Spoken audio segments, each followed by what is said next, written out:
नमस्कार दोस्तों, स्वागत है आपका मेरे चैनल कॉमिक्स लाइफ में।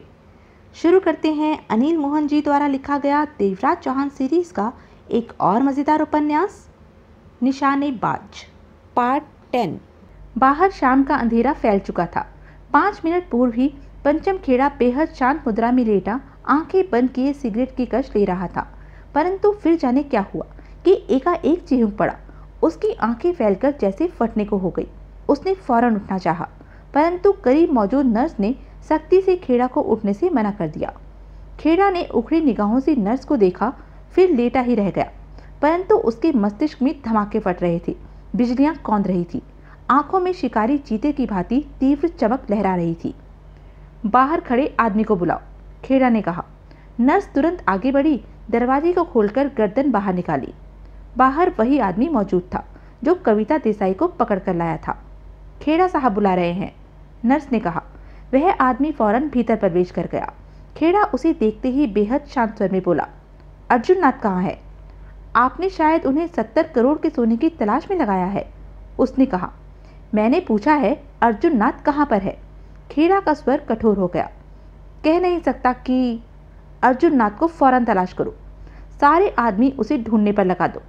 खेड़ा कठोर निगाहों से उसे देखते हुए कह रहा था, अर्जुन नाथ को मेरा मैसेज दो कि वह जहाँ भी है, जैसे भी है, तुरंत मुझसे मिले। जी, उसने सिर हिलाया और पलटकर तेजी से बाहर निकल गया। खेड़ा ने भिजे होठों से सिगरेट सुलगाकर कश लिया। आपका इस हालत में ज़्यादा सिगरेट पीना ठीक नहीं। शट अप, खेड़ा ने सख्त स्वर में कहा। नर्स खामोश हो गई, जैसे यह सोचकर कि वह खेड़ा के किसी भी काम में दखल नहीं देगी। अगले ही पल खेड़ा को अपनी गलती का एहसास हुआ। वह उसका आदमी नहीं, नर्स है, जो उसके घायल होने पर उसकी देखभाल कर रही है। सॉरी, खेड़ा ने उसे देखा। मुझे तुम्हारे साथ इस तरह नहीं बोलना चाहिए था। यह शब्द सुनकर नर्स के चेहरे पर छाया क्रोध गायब हो गया। कोई बात नहीं, उसने जवाब में इतना ही कहा। कष्ट लेते हुए खेड़ा सोचों में व्यस्त हो गया। चेहरे पर 50 तरह के रंग भाव आ जा रहे थे।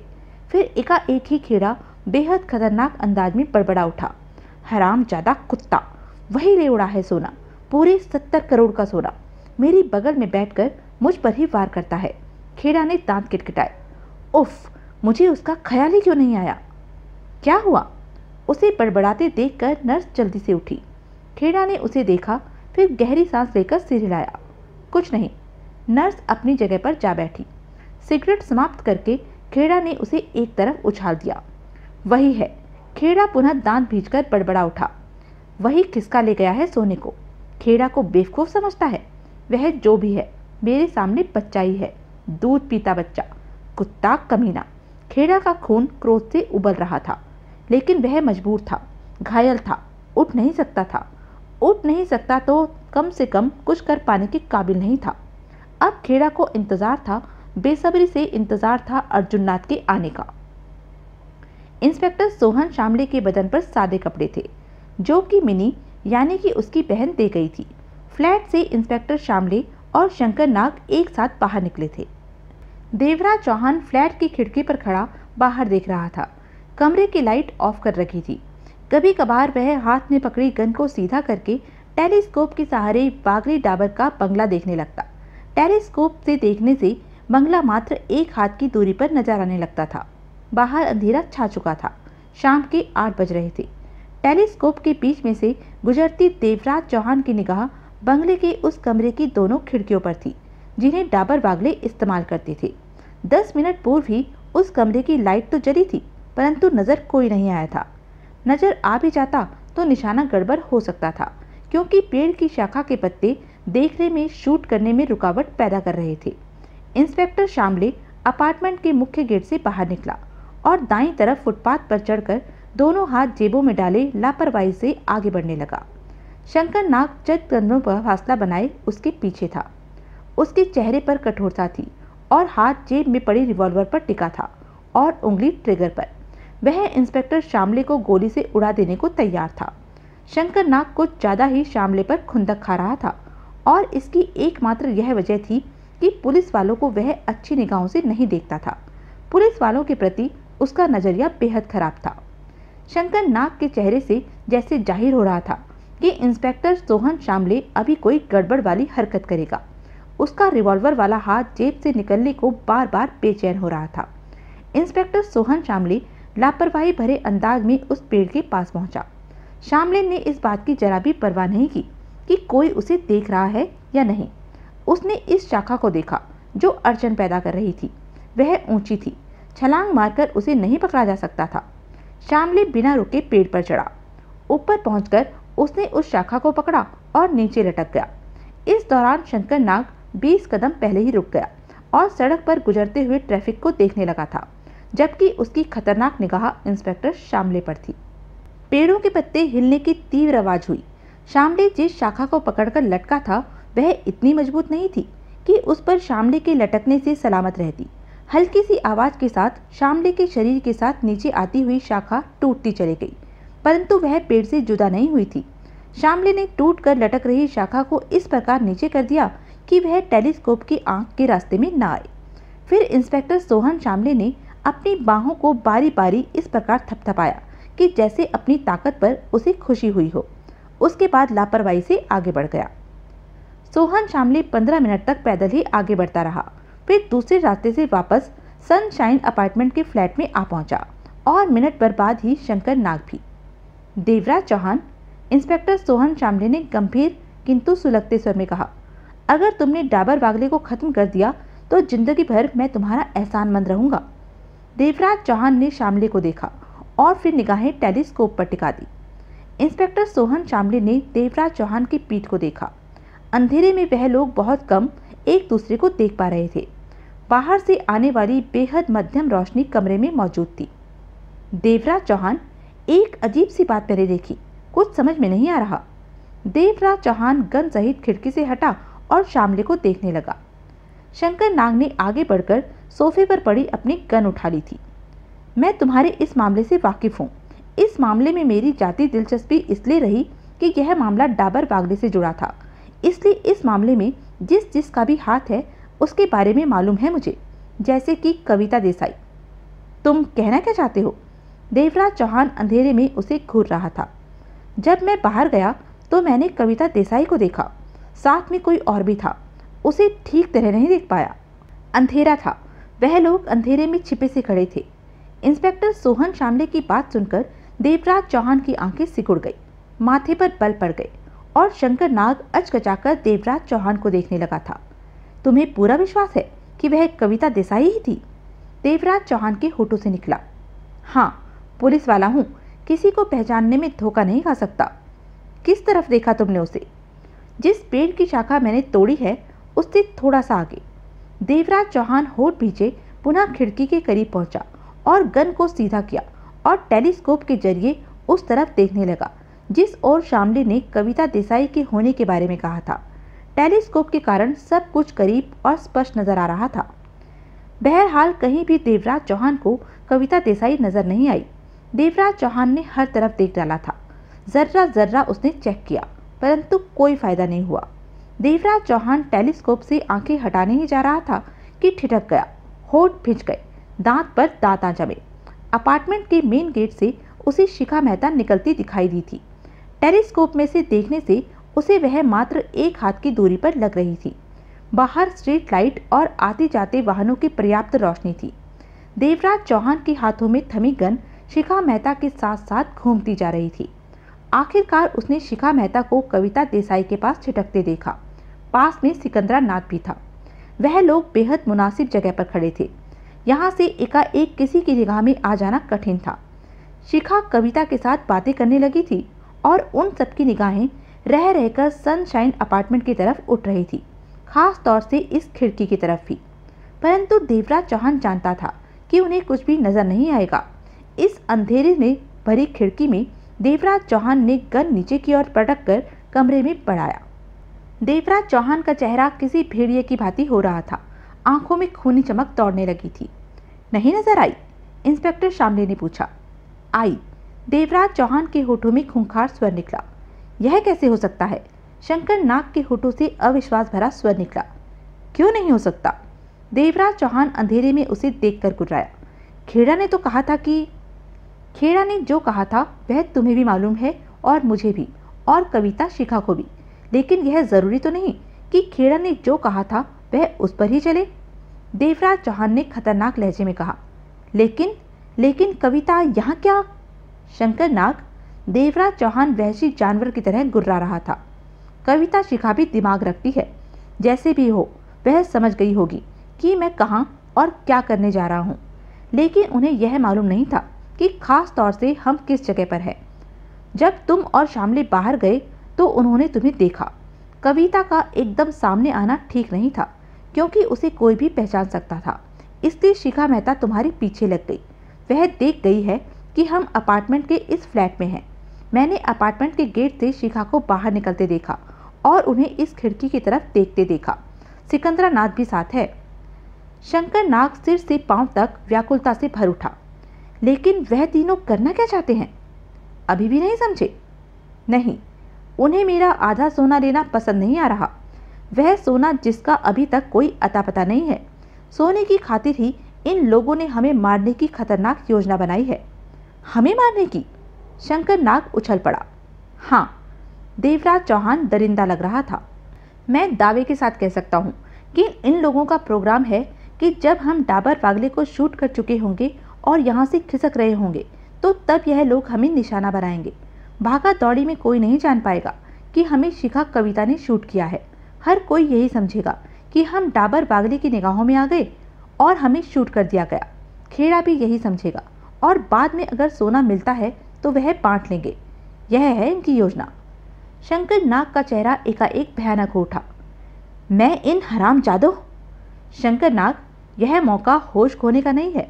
जो भी होना है तब होना है जब हम डाबर पागले को शूट कर चुके होंगे। जिस काम के लिए हम यहाँ आए हैं पहले हमें वह पूरा करना है।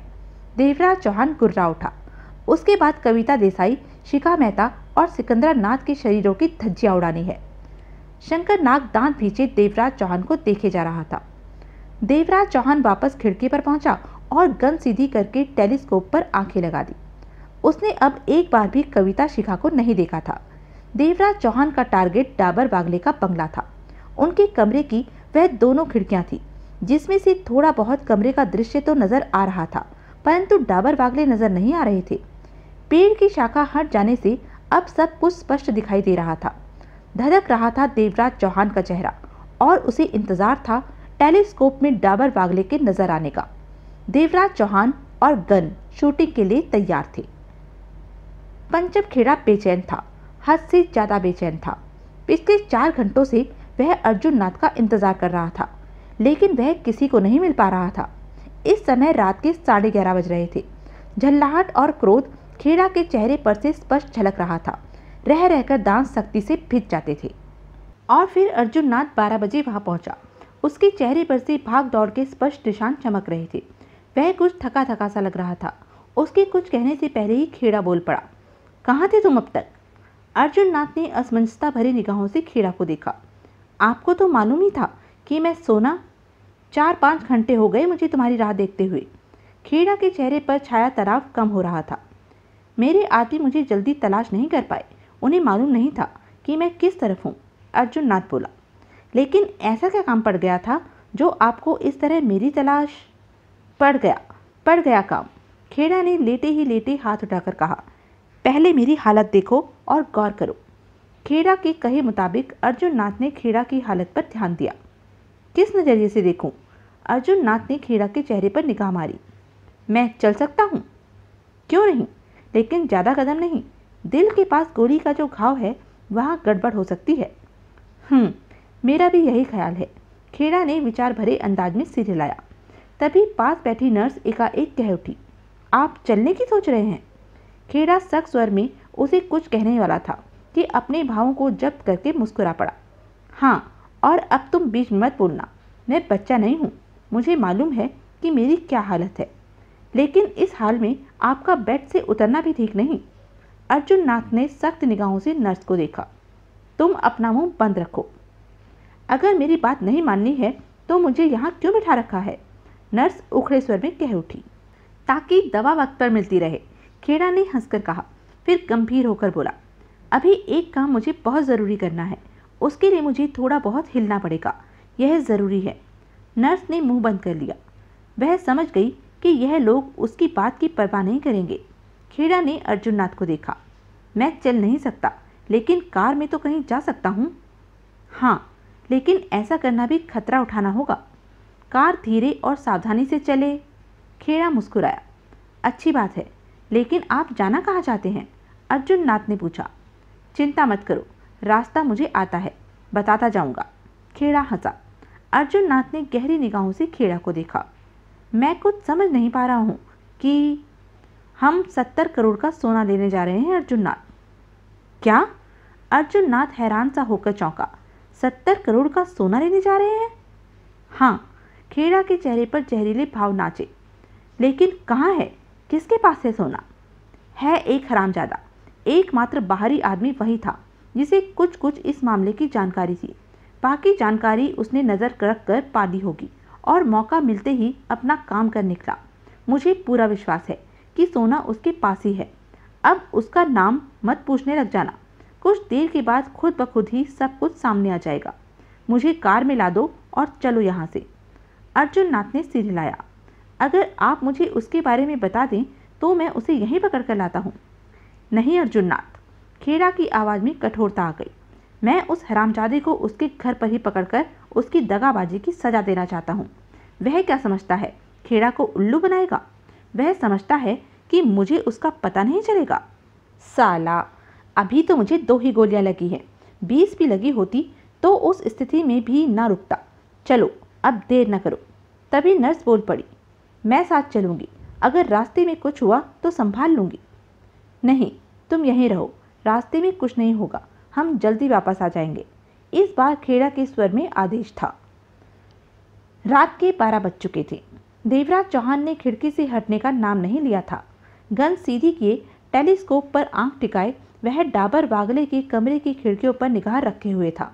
इन घंटों के समय में देवराज चौहान को इस बात का तो एहसास हो गया था कि डाबर बागले कमरे में ही हैं, परंतु अभी तक वह खिड़की की तरफ नहीं आए थे या फिर ऐसी मुद्रा में नजर नहीं आए थे कि वह उनका निशाना ले पाता। समय बीतता जा रहा था। देवराज चौहान ने एक बार भी कविता देसाई, शिखा मेहता या सिकंदरा नाथ की स्थिति जानने की चेष्टा नहीं की थी। देवराज चौहान को अभी उनकी परवाह नहीं थी, क्योंकि वह जानता था कि जब तक वह डाबर बागले को शूट नहीं करता तब तक वह तीनों उसके खिलाफ हरकत में नहीं आएंगे। कमरे में अंधेरा कर रखा था ताकि बाहर से कोई कमरे की भीतरी हरकतें न देख सके। शंकर नाग सोफे पर सतर्क मुद्रा में बैठा था, जबकि इंस्पेक्टर शामले अधलेटा सा था। और फिर 2 बजे डाबर बागले के कमरे की लाइट बुझ गई, खिड़कियों में अंधेरा छा गया। देवराज चौहान के होंठ भींच गए। जाहिर था डाबर बागले ने आराम करने का प्रोग्राम बना लिया था। उसके बाद 10 मिनट तक देवराज चौहान वहीं खड़ा रहा, फिर गन सहित पलटकर कमरे में आया। क्या हुआ? शंकर नाग ने सतर्क स्वर में पूछा। लाइट बंद हो गई है। ओह, फिर तो दिन निकलने पर ही कुछ हो सकेगा, इंस्पेक्टर शामले ने कहा। देवराज चौहान ने कुछ नहीं कहा। गन रखकर सिगरेट सुलगा ली। आंखों में मौत के सर्द भाव नाच रहे थे। खेड़ा कार की पीछे वाली आरामदेह सीट पर तकिए रखकर बिना किसी तकलीफ के लेटा था और उसी मुद्रा में वह रास्ता बताता जा रहा था। आगे वाली सीट पर अर्जुननाथ के साथ 2 आदमी थे। अर्जुननाथ के पूछने पर खेड़ा ने कहा था कि ज़्यादा आदमियों की ज़रूरत नहीं है। और फिर जब कार ने खास इलाके में प्रवेश किया तो खेड़ा बोला, जीवन बंसल का घर तुमने देखा है अर्जुननाथ? जीवन बंसल? वह आपका दोस्त? हाँ। नहीं, कभी ज़रूरत ही नहीं पड़ी उसका घर जानने की, अर्जुननाथ ने कहा। ठीक है, मैं लेटे लेटे ही तुम्हें रास्ता समझाता हूँ, कार को उसी रास्ते पर लेते रहना। और फिर ठीक 5 मिनट बाद कार जीवन बंसल के घर के सामने खड़ी थी। कार का इंजन बंद हो चुका था। खेड़ा ने उसी प्रकार लेटे लेटे सिगरेट सुलगाई। अर्जुननाथ और उसके दोनों साथी बाहर निकले। पैरों की तरफ वाला कार का दरवाज़ा खोल दो ताकि ताज़ा हवा आती रहे। खेड़ा का स्वर बेहद सामान्य था। और कार की डिम लाइट जला दो, अंधेरे में मन नहीं लग रहा। अर्जुननाथ ने फौरन कार का दरवाज़ा खोला और भीतर की लाइट भी ऑन कर दी। अर्जुननाथ और पंचम खेड़ा की आंखें मिली। खेड़ा बोला, वह सामने वाला मकान जीवन बंसल का है। अर्जुननाथ ने निगाह घुमाकर मकान की तरफ देखा। लाइट तो ऑन नहीं है। रात का 1 बज रहा है, सो रहा होगा। खेड़ा सरल मुस्कान सहित कह उठा, जाकर जगा लो उसे। जी, उसे किसी तरह का मौका नहीं देना है। खेड़ा का स्वर मौत के सर्द भाव में लिपटता चला गया। अर्जुन नाथ ठिठका। खेड़ा से उसकी निगाह टकराई। आपका मतलब है कि सोना जीवन बंसल के पास है? अर्जुन नाथ की आंखें सिकुड़ गई। खेड़ा ने उसी सर्द भावों में सिर हिलाया। ओह! अर्जुन नाथ के होठों से गहरी सांस निकल गई। लेकिन बंसल के पास सोना कैसे पहुंचा? वह बताएगा, खेड़ा क्रूरता भरे स्वर में कह उठा। नहीं तो फिर मैं बता दूंगा। देखो, वह भीतर है तो उसे यहाँ ले आओ, बहुत देर हो गई उससे मिले। अर्जुन नाथ अपने दोनों आदमियों के साथ जीवन बंसल के मकान की तरफ बढ़ गया। हर तरफ रात का अंधेरा और सन्नाटा व्याप्त था, परंतु अब सन्नाटे में मौत की काली छाया का समावेश हो गया था। अगले 5 मिनटों में अर्जुन नाथ वहां था, जीवन बंसल के साथ। अन्य दोनों साथी करीब ही रिवॉल्वरें थामे सतर्क मुद्रा में हर तरफ निगाह रखे हुए थे। जीवन बंसल के चेहरे से स्पष्ट नजर आ रहा था कि उसे सोया उठाया गया था और चेहरे पर असमंजसता और उलझन के भाव विद्यमान थे। वह मामला समझा नहीं था और पूछने पर अर्जुन नाथ ने कुछ भी नहीं बताया था। सोया उठाकर उसे बाहर ले आया था। आखिर बात क्या है अर्जुन नाथ? कार के पास पहुंचते पहुंचते जीवन बंसल कह उठा। इतनी रात गए, मेरे पास आए और मुझे जगाकर बाहर ले आए। कहाँ ले जा रहे हो मुझे? कार तक, अर्जुन नाथ ने शांत स्वर में कहा। कार तक? कार के समीप पहुंचकर जीवन बंसल ने अर्जुन नाथ को देखा, फिर कार को देखा। कार के खुले दरवाजे से उसे झांकते नंगे पैर नजर आए। जीवन बंसल आगे बढ़ा, खुले दरवाजे के समीप पहुंचकर भीतर झांका। कार की रोशनी में उसे पंचम खेड़ा नजर आया। दोनों की आंखें टकराई। जीवन बंसल ठगा सा खड़ा रह गया। खेड़ा साहब, आप? आखिरकार बंसल के होठों से निकला। हाँ बंसल। खेड़ा अजीब से अंदाज में मुस्कुराए। जीवन बंसल ने खेड़ा की हालत को ध्यानपूर्वक देखा। आप तो घायल हैं खेड़ा साहब। हाँ। फिर ऐसी हालत में आप यहाँ क्यों आए? मुझे बुला लिया होता अगर काम था मुझसे। मेरा खुद ही आना जरूरी था बंसल। कभी कभी ऐसी हालत में भी हम लोगों को काम करना पड़ता है। जीवन बंसल कुछ न कह सका, देखता रहा खेड़ा को। कैसी कट रही है बंसल? अच्छी खासी बीत रही है। आए नहीं बहुत दिनों से मिलने? क्यों ही आना बन नहीं सका। जीवन बंसल कुछ नर्वस होने लगा था। तुम घायल कैसे हुए? गोलियां लगी थी। गोलियां? किसने मारी? छोड़ो इन बातों को बंसल, खेड़ा लापरवाही से बोला। तुमने पूछा नहीं मैं यहाँ क्यों आया हूँ? क्यों? सोना लेने आया हूँ। जीवन बंसल को लगा जैसे उसके पांव पर सांप चढ़ाया हो। सोना? हक्के पक्के से जीवन बंसल का मुंह खुला का खुला रह गया। खेड़ा के होठों पर जहर भरी मुस्कान थिरक उठी। हाँ, 70 करोड़ का सोना, जिसे तुम मंदिर के पीछे खड़ी वैन से निकाल लाए थे। जीवन बंसल अभी तक हक्का बक्का खड़ा था। बंसल, खेड़ा ने मीठे स्वर में पुकारा। बंसल जैसे सकते किसी हालत से बाहर निकला। मैं कुछ समझ नहीं पा रहा हूँ कि तुम क्या कह रहे हो खेड़ा? नहीं समझ पा रहे? खेड़ा हंसा। नहीं, मेरे ख्याल में तुम्हें कोई गलतफहमी हुई है जिसके कारण। सुनो सुनो, बेकार की कहानी को जन्म मत दो। शायद तुम अपने मुंह से कुछ कहने का हौसला नहीं कर पा रहे हो, या फिर समझ नहीं पा रहे कि कैसे कबूल करनी है यह बात कि सोना तुमने वैन से निकाला है। खेड़ा ने बेहद शांत स्वर में कहा। तुम्हारी सारी हरकतें मैं अपने मुंह से बयान करता हूँ बंसल। जीवन बंसल के गले में खुश्की से भरे बड़े बड़े कांटे उठ खड़े हुए थे। अब जो मैं कह रहा हूँ उसे सुनना, बीच में ना मत करते रहना। खेड़ा का लहजा कठोर और सख्त था। मजूमदार को तो तुम भूले नहीं होंगे, सुनील मजूमदार, जो कि डाबर वागले से जान बचाता हुआ 2-4 दिन के लिए छिपने के लिए तुम्हारे पास पहुंचा था। मजूमदार और तुम में पुराना याराना था, परंतु उम्र के लिहाज से तुम अब इन धंधों के लिए रिटायर हो चुके थे। बुढ़ापे के लिए पैसा है तुम्हारे पास। तुमने मजूमदार को शरण दी और उसी दौरान तुम रूटीन के मुताबिक मुझसे मिलने आ पहुंचे और बातों बातों में बता दिया कि मजूमदार तुम्हारे यहाँ छिपा बैठा है डाबर बागले के डर से। और तब मैं डाबर बागले के जुआ घर के आर्म्स प्रूफ रूम में मौजूद 70 करोड़ के सोने को लूटने की सोच रहा था और मुझे सहायक के तौर पर बहुत ही बढ़िया आदमी चाहिए था। और सुनील मजूमदार जैसा बढ़िया और खतरनाक आदमी कौन हो सकता था? मैंने फौरन योजना बनाई और तुमसे कह दिया कि मजूमदार के सामने कोई मजबूरी रखकर उसे अपने घर से निकाल दो। तब तुम्हें कुछ नहीं मालूम था कि मेरा क्या करने का इरादा था और मजूमदार को क्यों मैं तुम्हारे घर से निकलवाना चाहता हूँ। जीवन बंसल फक चेहरे से खेड़ा को देखे जा रहा था। तुमने मजूमदार को अपने यहाँ से निकाल दिया और मैंने अपने ही आदमियों को डाबर वागले के आदमी बनाकर उसके पीछे लगवा दिया। दूसरी तरफ उन आदमियों से अर्जुन नाथ ने उसे बचाया। मतलब कि इस सारे ड्रामे से सुनील मजूमदार का मुझ पर विश्वास जम गया और जुआ घर में लूट के लिए वह मेरे साथ मिल गया। कहकर खेड़ा कहर भरी निगाहों से बंसल को देखने लगा। बंसल की तो जैसे सांसें रुकी पड़ी थी। बुरे धंधों से रिटायरमेंट ले चुके तुम बाज नहीं आए। तुम जैसी खुराफाती आदमी के दिमाग में यह बात चुभने लगी कि मैं यह सब क्यों कर रहा हूँ। मजूमदार से मेरा क्या वास्ता। तुमने इस मामले पर चोरी छिपी निगाह रखी। 2 दिन बाद ही मैंने और मजूमदार ने मिलकर डाबर वागले का 70 करोड़ का सोना लूटा। तुम सब देखते रहे। क्योंकि तुम इन सब कामों से बाहर फुर्सत में थे, इसलिए कविता देसाई जब वैन लेकर भागी तो तुम्हारे पास उसका पीछा करने के लिए पर्याप्त वक्त और साधन था।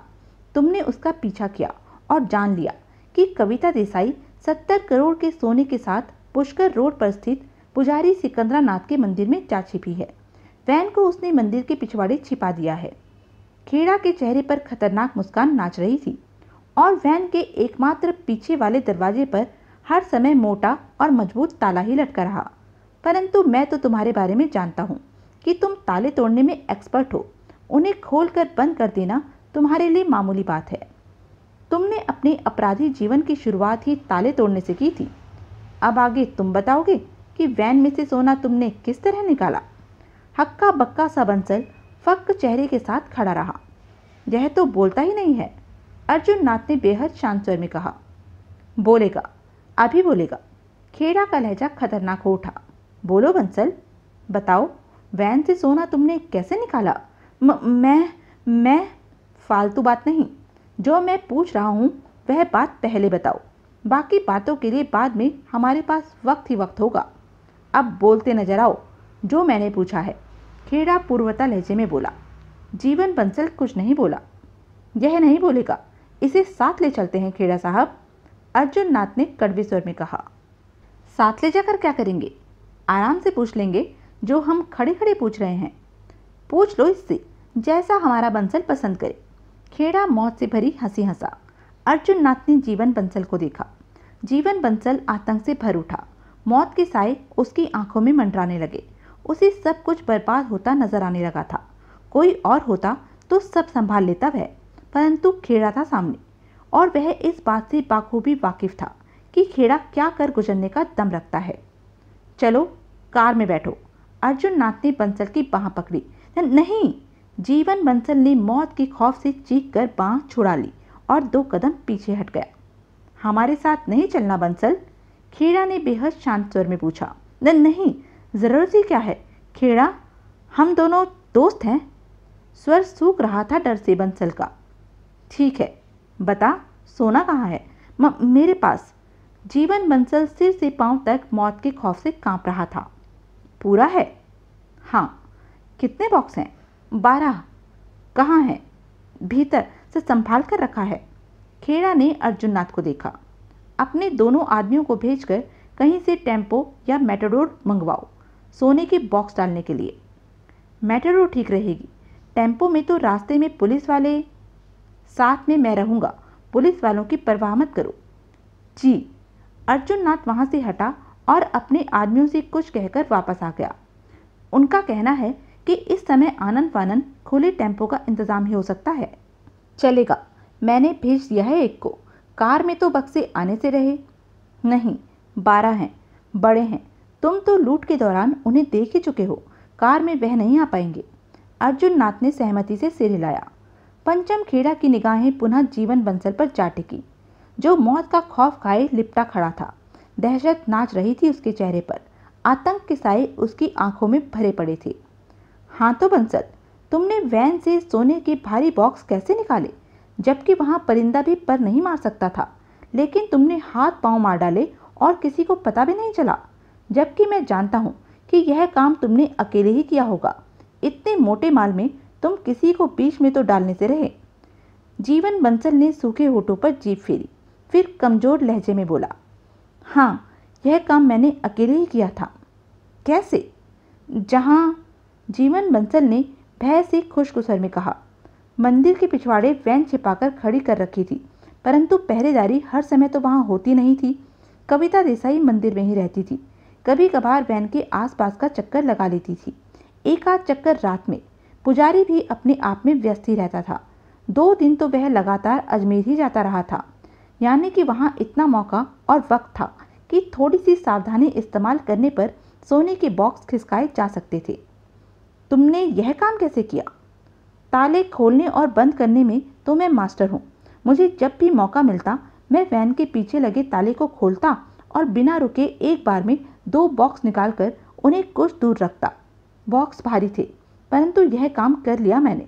दूर रखकर वापस आता और वैन के दरवाजे का ताला फिर वैसे ही बंद करके बॉक्सों के पास पहुंचता।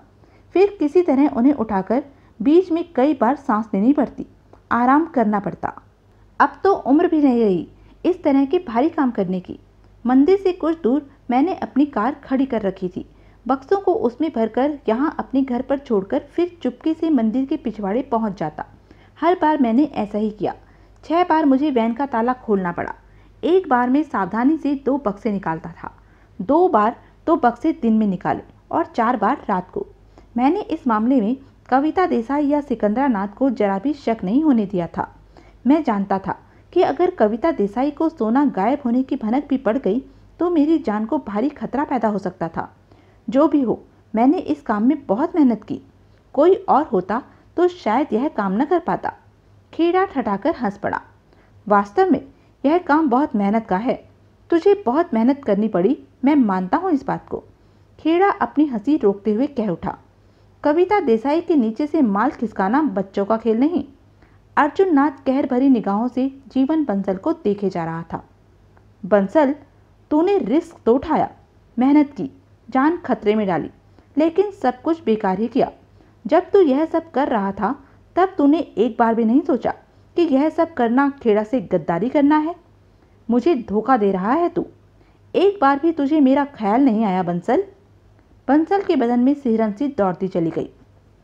छोड़ो, जो हुआ। मैं इस मामले में तू मेरी जानकारी में आया।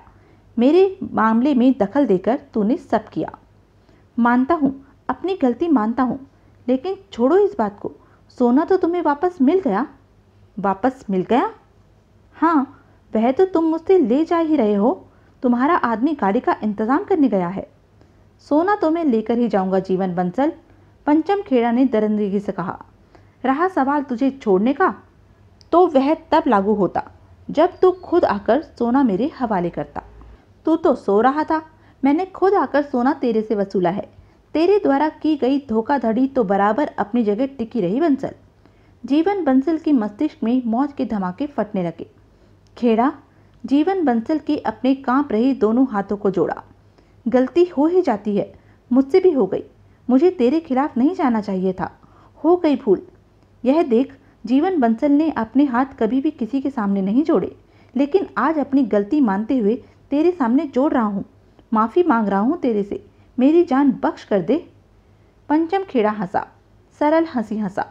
यार बंसल, तू तो ऐसे ही घबरा रहा है। अरे भाई, हम दोनों दोस्त हैं, बरसों पुरानी हमारी पहचान है। हम दोनों एक दूसरे पर पूरा विश्वास करते हैं। फिर तू घबराता क्यों है, हाथ क्यों जोड़ता है? खेड़ा ने बेहद सामान्य लहजे में कहा। तूने गड़बड़ कर दी, हो गई। मुझे पुरानी पहचान का पूरा ख्याल है। चिंता मत कर, सब ठीक होगा, घबरा मत। बंसल की घबराहट कम हुई, लेकिन मौत के भय का भूत उसके सिर पर सवार रहा। यह बात वह पल भर के लिए भी नहीं भूला था कि उसके सामने खेड़ा है, खतरनाक इंसान खेड़ा। खेड़ा ने सिगरेट सुलगाकर बेहद शांत ढंग से कश लिया। अर्जुन नाथ सतर्क स्थिर बंसल को कवर किए खड़ा था। अर्जुन नाथ का आदमी कुछ दूर सावधानी से हर तरफ निगाह रख रहा था। रात के अंधेरे में भी जीवन बंसल के चेहरे से उसकी जान निकली महसूस हो रही थी। घड़ी में क्या बजा है? खेड़ा ने पूछा। 2। अर्जुन नाथ ने कलाई पर बंधी घड़ी पर निगाह मारी। बहुत वक्त हो गया। कब तक हम वापस पहुंचेंगे? मुझे आराम की बहुत ज़रूरत महसूस हो रही है। मेरे ख्याल में तो हमें वापस पहुंचने में सिर्फ 1 घंटा और लगेगा। खेड़ा गहरी सांस लेकर कष्ट लेने लगा। तो यह थी अब तक की कहानी। आगे की कहानी जानने के लिए बने रहें मेरे साथ। और हाँ, मेरे चैनल को लाइक, शेयर और सब्सक्राइब करना ना भूलें। धन्यवाद।